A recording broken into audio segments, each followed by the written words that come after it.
Assalamualaikum. Ini adalah pembentangan keusahawanan by The Power Duo. Ini adalah ahli kumpulan kami, terdiri daripada Iman Sofia dan Nur Izian.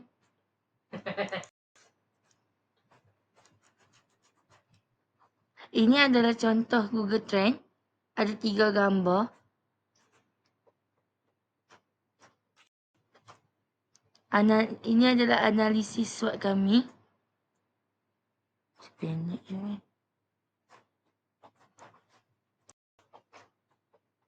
Dan ni ada USP kami, Unique Selling Point. Sekali ngap nak lagi, formula kegilaan rasa. Tekstur dan flavor dirumus untuk buat pelanggan automatically craving. Setiap gigitan ada wow factor yang buat orang nak repeat order.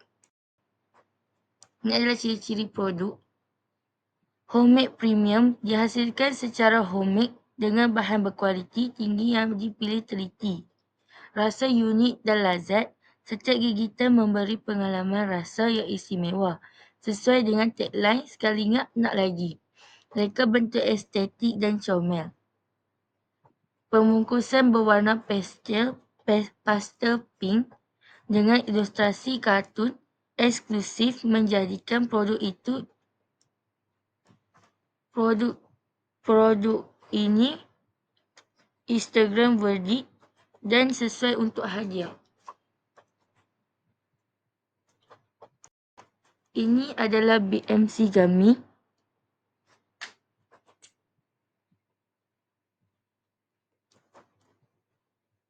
Ini adalah kaedah photoshoot kami.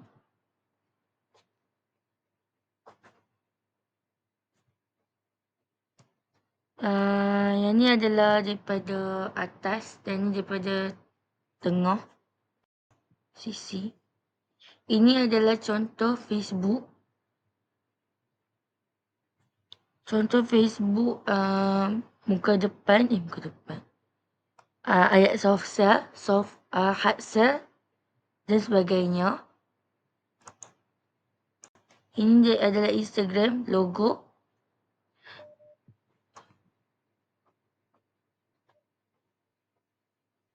Ini adalah logo kami dan ini adalah saya punya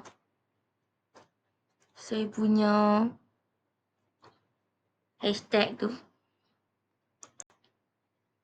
Ini adalah close sale yang diletak dalam laporan hari tu. Dan terima kasih daripada kami The Power Duo.